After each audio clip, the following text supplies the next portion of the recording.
ಕರುನಾಡಲ್ಲಿ ಲೋಕಸಭಾ ಚುನಾವಣೆಯ ಕಾವು ರಂಗೇರ್ತಾ ಇದೆ. ಬಿಜೆಪಿ ಒಂದಷ್ಟು ಇವತ್ತು ಸಭೆಯನ್ನು ನಡೆಸಿ ಸಭೆಯಲ್ಲಿ ಒಂದಷ್ಟು ಬೈಠಕನ್ನು ನಡೆಸುವಂತ ಕೆಲಸವನ್ನ ಮಾಡಿದೆ. ಲೋಕಸಭೆಯ ಚುನಾವಣೆಯ ಸಂಗ್ರಾಮಕ್ಕೆ ರಾಜಕೀಯ ಪಕ್ಷಗಳು ಎರಡೂ ಕಡೆಯಲ್ಲೂ ಕೂಡ ತಯಾರಿ ನಡೀತಾ ಇದೆ. ಲೋಕಸಭಾ ಚುನಾವಣೆಗೆ ಬಿಜೆಪಿ ರಣೋತ್ಸಾಹದಲ್ಲಿ ತಯಾರಿಯನ್ನು ನಡೆಸೋದಕ್ಕೆ ಮುಂದಾಗ್ತಾ ಇದೆ. ಬೆಂಗಳೂರು ಹೊರವಲಯದ ಒಂದು ಖಾಸಗಿ ರೆಸಾರ್ಟ್ನಲ್ಲಿ ತಂತ್ರಗಾರಿಕಾ ಸಭೆಯನ್ನು ನಡೆಸಿದೆ. ರಾಜ್ಯ ಬಿಜೆಪಿ ಉಸ್ತುವಾರಿಗಳಾಗಿರುವಂತಹ ಅರುಣ್ ಸಿಂಗ್ ಅವರ ನೇತೃತ್ವದಲ್ಲಿ ನಡೆದಿರುವಂತಹ ತಂತ್ರಗಾರಿಕೆಯ ಸಭೆ. ಈ ಸಭೆಗೆ ಮಾಜಿ ಸಿಎಂಗಳಾದಂತಹ BS ಯಡಿಯೂರಪ್ಪ ಅವರು ಹಾಗೂ ಬಸವರಾಜ ಬೊಮ್ಮಾಯಿ ಅವರು ಸೇರಿ ಪ್ರಮುಖರು ಭಾಗಿಯಾಗಿದ್ದರು. ಅವರ ಜೊತೆಯಲ್ಲಿ ರಣತಂತ್ರವನ್ನು ಹೆಣಲಾಗಿದೆ. ಕರ್ನಾಟಕದ 28 ಕ್ಷೇತ್ರಗಳನ್ನು ಕೂಡ ಗೆಲ್ಲೋದಕ್ಕೆ ತಂತ್ರಗಾರಿಕೆಗಳ ರಚನೆಯನ್ನು ಕೂಡ ಮಾಡಲಾಗಿದೆ. ಬಿಜೆಪಿ JDS ಮೈತ್ರಿ ಘೋಷಣೆ ಬಳಿಕ ರಾಜ್ಯದಲ್ಲಿ ನಡೆದಂಥ ಮೊದಲ ಸಭೆ ಇದು. ಒಂದು ಸಭೆ ಅತ್ಯಂತ ಮಹತ್ವವಾದಂಥ ಸಭೆ. ಇವತ್ತಿನ ಸಭೆಯನ್ನು ಕರೆದಿರತಕ್ಕಂಥ ಉದ್ದೇಶವೇ ಮುಂದಿನ ಲೋಕಸಭಾ ಚುನಾವಣೆಗೆ JDS ಪಕ್ಷ ನಿಲ್ತಕ್ಕಂಥ ಕ್ಷೇತ್ರಗಳ ಜೊತೆಯಲ್ಲಿ BJPಯ ಒಂದು ಮೈತ್ರಿ ಏನಿದೆ ಆ ಪಕ್ಷದ ಅಭ್ಯರ್ಥಿಗಳನ್ನು ಸಹ ಗೆಲ್ಲಿಸಬೇಕು ಅಂತಕ್ಕಂಥದ್ದು ನಮ್ಮ ಅಳಿಲ್ ಸೇವೆ.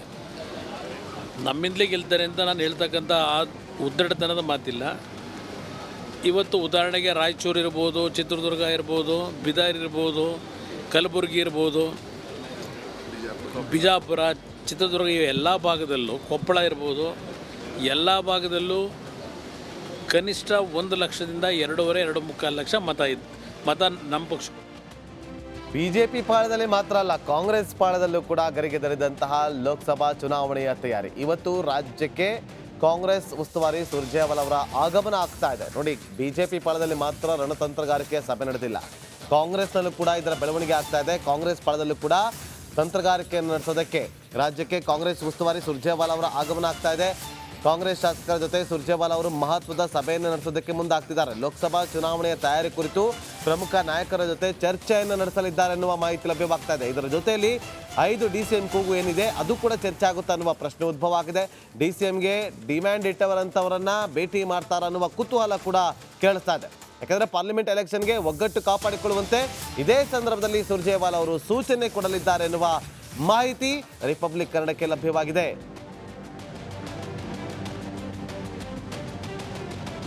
ಮತ್ತಷ್ಟು ಮಾಹಿತಿಯನ್ನು ಕೊಡೋದಕ್ಕೆ ನನ್ನ ಸಹೋದ್ಯೋಗಿ ಸುರೇಶ್ ನೇರ ಸಂಪರ್ಕದಲ್ಲಿದ್ದಾರೆ. ಸುರೇಶ್, ಒಂದು ಕಡೆ ಬಿಜೆಪಿ ಪಾಳದಲ್ಲಿ ರಣೋತ್ಸಾಹದಿಂದ ಸಭೆಯ ಮೇಲೆ ಸಭೆ ನಡೆಸ್ತಾ ಇದ್ದಾರೆ, ಮತ್ತೊಂದು ಕಡೆ ಕಾಂಗ್ರೆಸ್ ಪಾಳದಲ್ಲೂ ಕೂಡ ಗರಿಗೆದರಿದಂತಹ ಈ ಒಂದು ಲೋಕಸಭಾ ಚುನಾವಣೆಯ ಕಾವು. ಎರಡೂ ಪಕ್ಷದವರು ಏನ್ ಪ್ಲಾನ್ ಅನ್ನ ಮಾಡ್ಕೊಳ್ತಿದ್ದಾರೆ, ಕ್ವಿಕ್ ಆಗಿ ಮಾಹಿತಿ ಕೊಡ್ಬೋದಾ?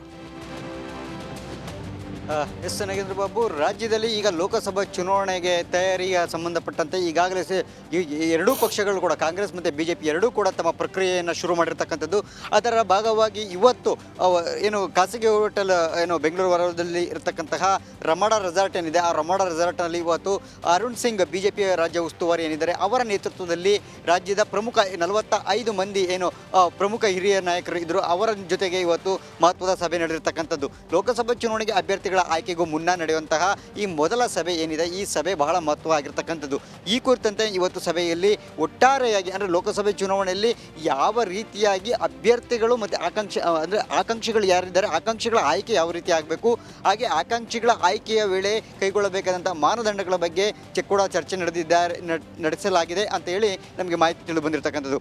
ಜೊತೆಗೆ ಜಿಲ್ಲಾಧ್ಯಕ್ಷರ ಆಯ್ಕೆ ಕೂಡ ಸದ್ಯದಲ್ಲೇ ಆಗ್ತಾ ಇದೆ. ಆ ಜಿಲ್ಲಾಧ್ಯಕ್ಷರ ಆಯ್ಕೆಗೂ ಮುನ್ನ ಲೋಕಸಭಾ ಏನು ಹೊಸ ಅಧ್ಯಕ್ಷರ ಆಯ್ಕೆಗೂ ಮುನ್ನ ಲೋಕಸಭಾ ಚುನಾವಣೆಗೆ ಅಭ್ಯರ್ಥಿಗಳು ಮತ್ತು ಏನು ಆಕಾಂಕ್ಷಿಗಳು ಯಾರೆಲ್ಲರಿದ್ದಾರೆ ಅವರ ಅಭಿಪ್ರಾಯವನ್ನು ಈಗ ಈಗ ಯಾರಿದ್ದಾರೆ ಅವರಿಂದನೂ ಕೂಡ ಅಭಿಪ್ರಾಯ ಸಂಗ್ರಹವನ್ನು ಮಾಡಬೇಕು. ಯಾಕೆ ಅಂತ ನೋಡಿದ್ರೆ ಇನ್ನೊಂದು ಕೆಲವೇ ದಿನಗಳು ಅಂದರೆ ಇನ್ನೊಂದು 10-15 ದಿನದಲ್ಲಿ ಮತ್ತೆ ನೂತನವಾಗಿ ಅಧ್ಯಕ್ಷರು ಕೂಡ ಆಯ್ಕೆ ಆಗ್ತಕ್ಕಂಥದ್ದು. ಸೊ ಒಟ್ಟಾರೆಯಾಗಿ ಇವತ್ತು ಈ ಇಡೀ ಲೋಕಸಭಾ ಚುನಾವಣೆ ಯಾವ ರೀತಿಯಾಗಿ ಕಾಂಗ್ರೆಸ್ಗೆ ಕೌಂಟರ್ ಕೊಡಬೇಕು ಅಂತೇಳಿ ಇಲ್ಲಿ ಒಂದು ಸ್ಟ್ರಾಟಜಿಯನ್ನು ರೂಪಿಸಿರ್ತಕ್ಕಂಥದ್ದು. ಇದಕ್ಕೆ ಕೌಂಟರ್ ಆಗಿ ಮತ್ತೊಂದು ಕಡೆ ಕಾಂಗ್ರೆಸ್ನಲ್ಲೂ ಕೂಡ ಇವತ್ತು ಚುನಾವಣೆಗೆ ಸಂಬಂಧಪಟ್ಟಂತೆ ಈಗಾಗಲೇ ಅಲ್ಲೂ ಕೂಡ ಚುನಾವಣಾ ಪ್ರಕ್ರಿಯೆ ಶುರುವಾಗಿರ್ತಕ್ಕಂಥದ್ದು. ಜೊತೆಗೆ ರಾಜ್ಯದಲ್ಲಿ ಈಗಾಗಲೇ ಏನು ಒಟ್ಟಾರೆ 5 DCMಗಳು ನೇಮಕ ಮಾಡುವಂತಹ ಸಾಧ್ಯತೆಗಳು ಇರ್ತಕ್ಕಂಥದ್ದು. ಯಾಕೆಂದರೆ ಅಲ್ಲಿ ಕೂಡ ಸಾಕಷ್ಟು ಅಸಮಾಧಾನ ಇದೆ ಪಕ್ಷದಲ್ಲಿ. ಸೊ ಅದೆಲ್ಲರನ್ನು ಕೂಡ ಒಂದು ಮುಂದಿನ ಲೋಕಸಭಾ ಚುನಾವಣೆಯಲ್ಲಿ ಎಲ್ಲರನ್ನು ವಿಶ್ವಾಸಕ್ಕೆ ತೆಗೆದುಕೊಳ್ಳೋ ನಿಟ್ಟಿನಲ್ಲಿ ಅಲ್ಲಿಯೂ ಕೂಡ ಈಗ DCMಗಳ ಒಂದು ಸೃಷ್ಟಿ ಕೂಡ ಅವಶ್ಯಕತೆ ಇರತಕ್ಕಂಥದ್ದು ಹೆಚ್ಚುವರಿ. ಸೊ ಹೀಗಾಗಿ ಈ ಕುರಿತಂತೂ ಕೂಡ ಈಗ ಸುರ್ಜೇವಾಲಾ ಅವರು ಕೂಡ ಆಗಮಿಸಿ ಈಗಾಗಲೇ ಸಭೆಯನ್ನು ಕೂಡ ಮಾಡ್ತಾ ಇದ್ದಾರೆ ಅಂತಕ್ಕಂಥದ್ದು ನಮಗೆ ಮಾಹಿತಿ. ಜೊತೆಗೆ ಮುಂದಿನ ದಿನಗಳಲ್ಲಿ ಅಂದರೆ ಲೋಕಸಭೆ ಚುನಾವಣೆಗೆ ಅಭ್ಯರ್ಥಿಗಳ ಆಯ್ಕೆ ಸಂಬಂಧಪಟ್ಟಂತೆ ಸೇರಿದಂತೆ ಜೊತೆಗೆ ನಿಗಮ ಮಂಡಳಿಗಳು ಹಾಗೆ ಏನು 5 ಏನು ಆಕಾಂಕ್ಷಿಗಳಂದರೆ ಈ 4 ಜನ ಏನು DCMಗೆ ಆಕಾಂಕ್ಷಿಗಳೇನಿದ್ದಾರೆ ಅವರನ್ನು ಕೂಡ ಕರೆದು ಅವರ ಜೊತೆ ಚರ್ಚೆ ಮಾಡಿ ಅವರನ್ನು ವಿಶ್ವಾಸಕ್ಕೆ ತೆಗೆದುಕೊಳ್ಳುವಂಥದ್ದು. ಹಾಗೆ ಅವರಿಗೆ ಅಥವಾ ಹೈಕಮಾಂಡ್ ಒಪ್ಪಿದ್ದೆ ಆದರೆ ಅವ್ರಿಗೆ DCM ಕೊಡುವಂತಹ ಬಗ್ಗೆಯೂ ಕೂಡ ಭರವಸೆ ನೀಡುವಂತಹ ಕೂಡ ಚರ್ಚೆ ನಡೀತಾ ಇರ್ತಕ್ಕಂಥದ್ದು ನಾಗೇಂದ್ರ ಬಾಬು. Thank you.